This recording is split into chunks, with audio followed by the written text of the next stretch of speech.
A 48-year-old man presented in November 2009 with decreased visual acuity, painful ocular movements, photophobia, and inferotemporal visual distortion. This was associated with mild ataxia and a 9-day history of a severe dull frontal headache not worsened by the Valsalva maneuver.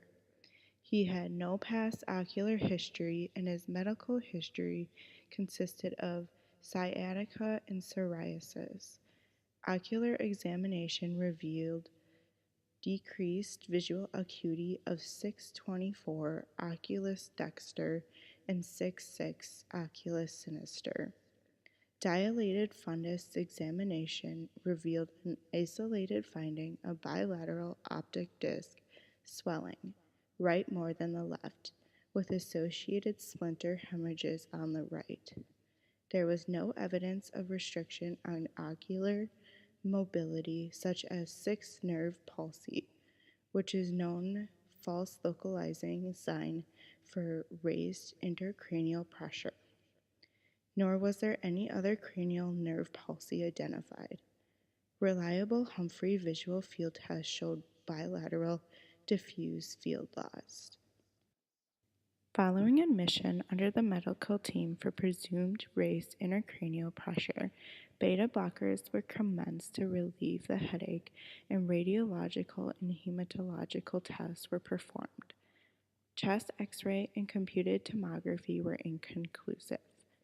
Magnetic resonance imaging of the head and orbits showed only nonspecific changes that did not appear to be of clinical significance. Ventricles, basal sinisters, and sulci were normal and symmetrical.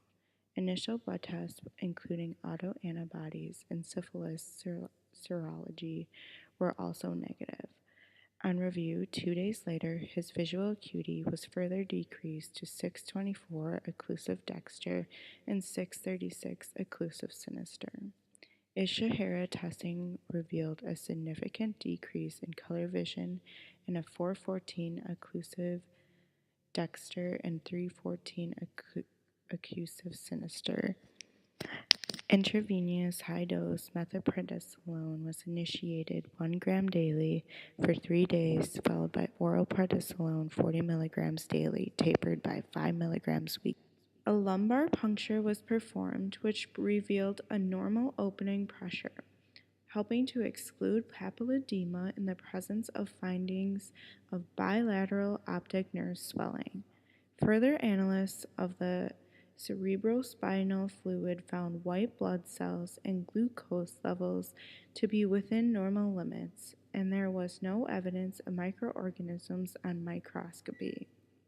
Red blood cell count was slightly elevated, but in the absence of intracranial hemorrhage on cranial imaging, it is likely that this was secondary to a traumatic attack. Further blood results revealed a positive result for Borrelia burgdorferi by Lyme enzyme-linked immunosorbent assay in Western blot serology. The patient had no recollection of any recent tick bites but had sustained bites previously. Therefore, the diagnosis of Lyme disease was made in the absence of erythroid migrans because there was a history of exposure to an endemic area, involvement of at least one organ system, and a positive result from the laboratory. Prognosis: Lyme disease.